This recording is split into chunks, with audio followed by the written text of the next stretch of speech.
If destroying the One Ring destroyed Sauron alongside it, why did the Dark Lord ever take the risk of forging it in the first place? In order to find the answer, let us explain the relationship between Sauron and the ring as well as the context behind his decision. By the beginning of the Second Age, the Dark Lord Morgoth had been defeated and exiled to the Void by the Valar. This left the forces of evil in shambles, and the victorious races of elves, men, and dwarves established or maintained great realms for themselves throughout Middle-earth. The Númenóreans and the Noldor served as just some examples of the great people that continued to prosper following Morgoth's defeat, and they grew to become the most powerful factions left in the world.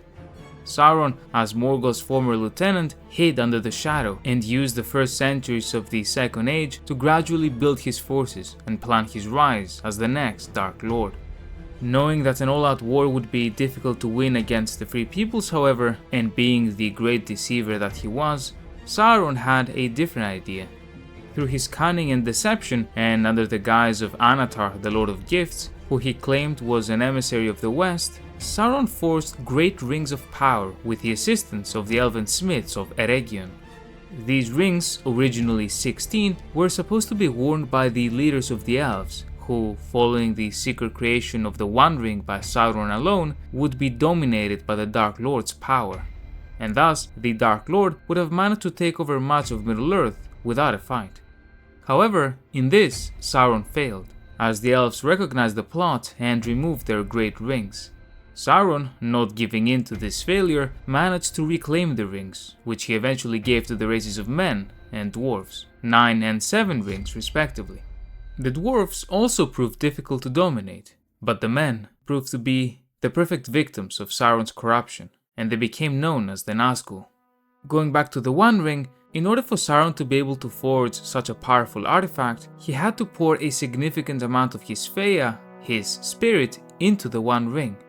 While he wore the ring, Sauron was at the absolute peak of his power, might, and authority, and he brought forth the Dark Years, during which the majority of Middle-earth came under his rule.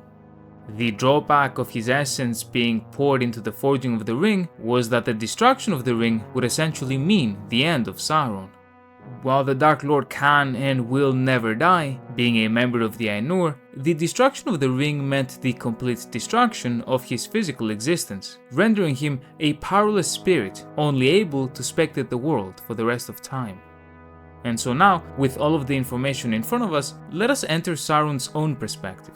Your enemies are mighty. Your Dark Lord, who was infinitely more powerful than you, was defeated, and you are the last vestige of his rule, a rule challenged by the entire world. Not only that, but you see this world as imperfect. You have a vision for it, a vision of order and utter perfection, where discord and disharmony are eliminated, and where rule is enforced. You believe yourself the only one capable of achieving this goal, and you also happen to be one of the most powerful of your peers. Nonetheless, you know that you're not powerful enough by yourself to overcome your enemies and make your perfect vision a reality. The only way, it seems, is to achieve your goal through peace, as you do not have the strength of arms to engage in an all-out war like Morgoth had, and who lost. Therefore, it makes perfect sense for you to attempt to corrupt the leadership of your enemy, and try to ruin them from within. In this plan, the forging of the One Ring is instrumental. Regardless of the initial plan's failure, the One Ring granted Sauron such immeasurable might and power over others that he brought down the entirety of Númenor through nothing but patience and carefully crafted words in Ar-Pharazôn's ears. He was able to amass large armies of orcs and evil men by forcing his will on them. He became the center of Morgoth's dark religion and took over most of the world.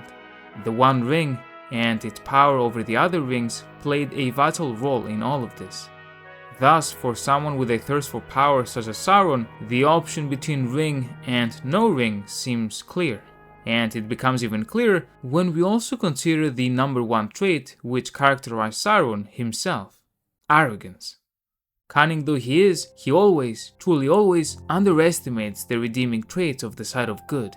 It is Isildur's mortal courage, in the face of absolute horror, desperation, and death, that allows him to cut the ring off of Sauron's hand in the first place, something that the, by that point, seemingly unstoppable Dark Lord would have never considered at the peak of his personal strength.